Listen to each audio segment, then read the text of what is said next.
শেখ হাসিনাকে ক্ষমতা থেকে সরানোর মার্কিন ফান্ড বাংলাদেশে কাদের পকেটে গেছে এই প্রসঙ্গটি নিয়ে কথা বলবো।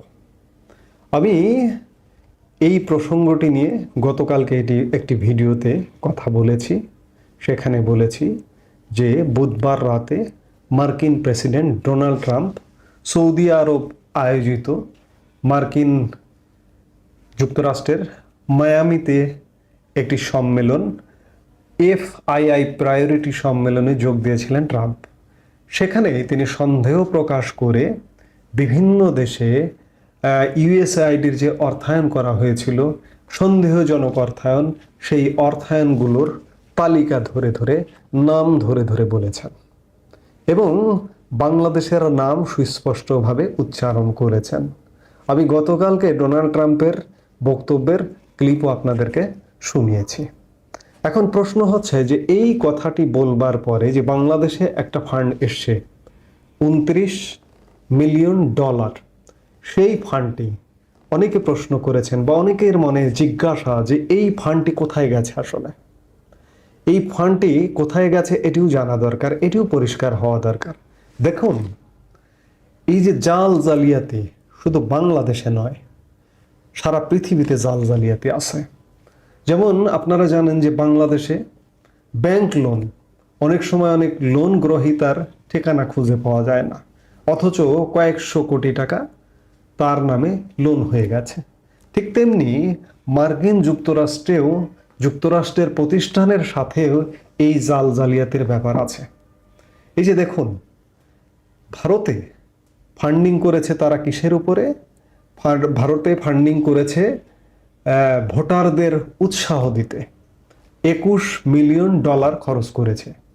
পাকিস্তানে ফান্ডিং করেছে কোথায়?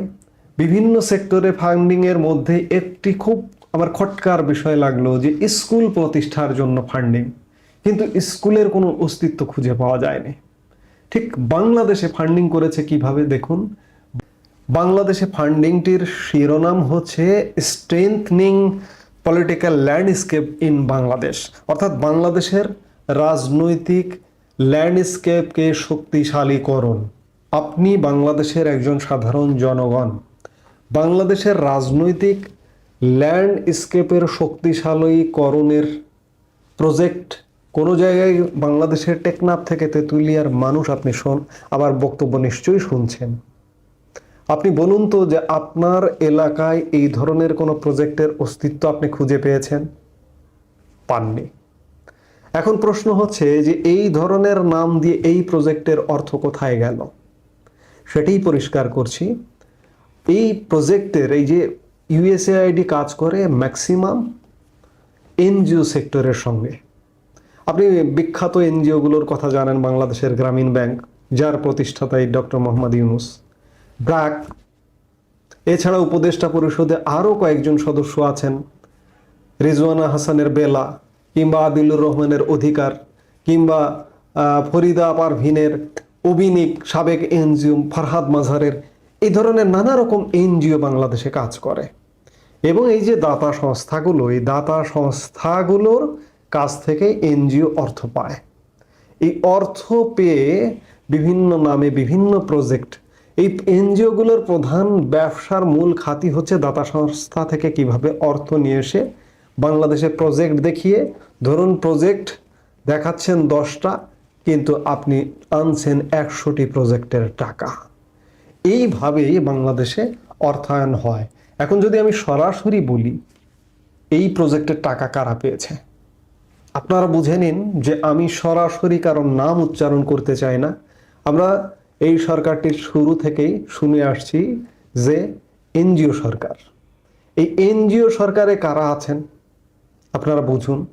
আরেকটি অ্যালার্মিং বিষয় যে আমরা যে সময়টিতে বাংলাদেশে সহিংসতা ঘটছিল 5 আগস্ট বা পূর্ববর্তী সময়, এই যে আগস্টের প্রথম 1 তারিখ 2 তারিখ 3 তারিখ 4 তারিখ আমরা একদিকে ছাত্ররা মাঠে আছে বা সমন্বয়করা মাঠে আছে, অন্যদিকে এই যে NGO সেক্টরের মানুষগুলো দফায় দফায় এখানে ওখানে বৈঠক করবার কথা শুনছিলাম যে তারা মনে মনে সরকার গঠন করছে।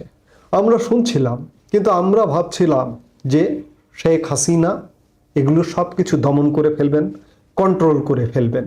কিন্তু পরে যখন দেখলাম যে শেখ হাসিনার পতন ঘটলো, শেখ হাসিনাকে নিরাপদে আশ্রয় নিতে হলো, তখন বুঝে গেলাম যে এনজিও সেক্টর, এই এনজিও সেক্টরের লোকজন কেন দাপাদাপি লাফালাফি করছে। এবং সেই থেকেই এটি পরিষ্কার যে এদের পেছনে অর্থ আছে। প্রজেক্টের নাম দেখুন, যে বাংলাদেশের রাজনৈতিক ল্যান্ডস্কেপকে শক্তিশালীকরণ প্রকল্প। এখানে বাংলাদেশি টাকায় 350 কোটি টাকা প্রকাশ্য, ইউএসএআইডির অর্থায়ন, যেটি 29 মিলিয়ন ডলার, এটি প্রকাশ্য। অপ্রকাশ্য আরও নানা রকম অর্থ আছে। অর্থাৎ এটি পরিষ্কার যে এই যে ইউএসএআইডি যখন ফান্ড বন্ধ করলো, তখন বাংলাদেশের এনজিও সেক্টরের একটা বৃহৎ অংশ, অনেকগুলো প্রজেক্ট, বিভিন্ন এনজিওর বহু প্রজেক্ট বন্ধ হয়ে গেছে। এই ফান্ডিং বন্ধ হয়ে গেছে, তাই বন্ধ হয়ে গেছে। অর্থাৎ এই যে এই ফান্ডিং এই যে সরকার পতনের, সরকার ফেলানোর যে ষড়যন্ত্র, সেখানে ব্যবহার হয়েছে। এবং এর সঙ্গে যারা সুবিধাভোগী, তাদের পকেটেই টাকাটা গেছে। অর্থাৎ আপনারা যারা জানবার আগ্রহ, বুঝবার আগ্রহ যে বাংলাদেশে এই টাকাটি কোথায় গেছে, দিনের আলোর মতো পরিষ্কার যে এনজিও সেক্টর এই টাকার অংশীদার বা এই টাকাটি ভোগ করেছে। এনজিও সেক্টরের রমরম অবস্থা বর্তমান অন্তর্বর্তীকালীন সরকার। উপদেষ্টা পরিষদে আছেন, উপদেষ্টা পরিষদের বাইরেও কিছু মানুষ কাজ করছেন, যেমন নির্বাচন কমিশন সংস্কারের কমিশনের একজন প্রধান বদিউল আলম মজুমদার, তিনি কাজ করছেন কোথায়?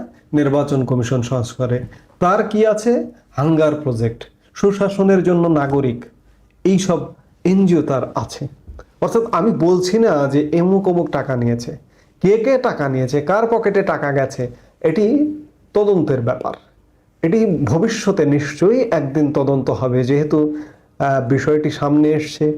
একদিন না একদিন তদন্ত হবে কার পকেটে কি পরিমাণ টাকা গেছে। দেখুন, একই সাথে প্রায় সমসাময়িক সময়ে বিভিন্ন দেশ নিয়ে ষড়যন্ত্র হয়েছে। কোনো দেশের সরকার পড়ে গেছে, কোনো দেশ বেঁচে গেছে। পাকিস্তানের ইমরান খান সরকারকে উৎখাত করতে পেরেছে, শেখ হাসিনা সরকারকে বাংলাদেশ থেকে উৎখাত করতে পেরেছে। নরেন্দ্র মোদী সরকারকে উৎখাত করবার ষড়যন্ত্র ছিল, নরেন্দ্র মোদী সরকার বেঁচে গেছে। এই বিষয়টি ফাঁস হবার ফলে দেশে দেশে সচেতনতা বা অ্যাওয়ারনেস বেড়ে যাবে। এবং শুধু তাই নয়, মার্কিন যুক্তরাষ্ট্র তাদের পলিসি চেঞ্জ করেছে। ইউএসএআইডি এই কলঙ্কজনক কাজের সঙ্গে জড়িত বিধায় নতুন ট্রাম্প প্রশাসন এই ইউএসএআইডির কার্যক্রমই কার্যত এক প্রকার বন্ধ করে দিয়েছে সারা পৃথিবীব্যাপী। এবং এটি আর চালু হবে বলে মনে হয় না, অন্ততপক্ষে ট্রাম্প প্রশাসন কাজে আপনারা বুঝলেন নিশ্চয়ই যে এই যে টাকাটি এনজিও সেক্টরের মাধ্যমে ডিস্ট্রিবিউশন হয়েছে।